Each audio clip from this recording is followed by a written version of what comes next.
Hey all you whiskey fans, do you love sherry finished whiskeys, but have always wondered who came up with the idea first, or how did we even know that sherry finished whiskeys would taste so good and have such a marvelous rich flavor? Well, grab a glass, let's talk about it.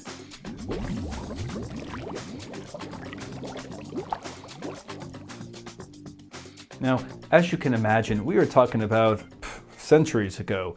I mean, whiskey production, the first sherry finished whiskeys, well, they've been around for a long time, way before we knew the science of what this barrel or what that barrel would do to a glass of whiskey.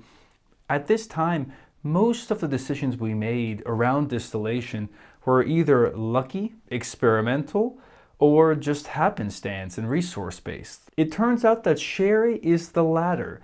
It is a resource-based kind of discovery. Less than 100 years ago, sherry was a very popular. In fact, there was a lot of sherry being imported into the UK and Scotland just on the merit of sherry tasting good and people liking it and wanting to enjoy it. Now, what this meant was that as time went on and sherry producers were producing more and more sherry and delivering them, more and more barrels were being used in the shipping of these spirits that ended up kind of creating a stockpile in the UK. And what did the distillers in the area do?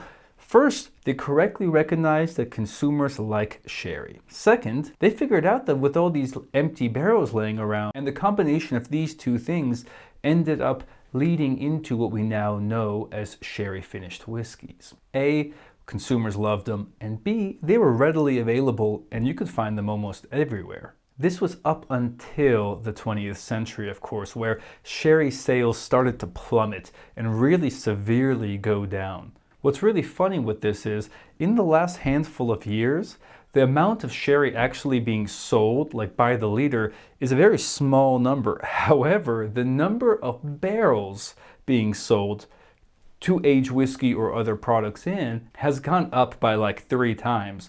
So it's really an interesting kind of market that we're in now, where sherry is not so popular on its own, but sherry finished whiskeys are like on the top of everyone's list. What does this mean? A, buy more sherry and drink and enjoy more sherry. If you like sherry finished whiskeys, you're probably going to like sherry on its own as well.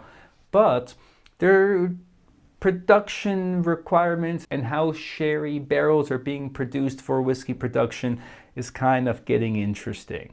Now, we can't just end a sherry topic video without mentioning at least one of the two, I'd say, most well-known and kind of, let's say, most well-known sherry maturating whiskey producers.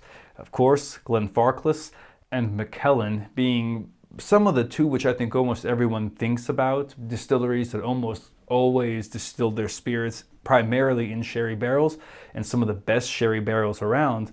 But of course, almost every barrel or every distillery around the world, including Jack Daniels, including distilleries in Austria and around the world, are now using sherry barrels as well, because, well, the Scottish figured out it's damn good for aging whiskey.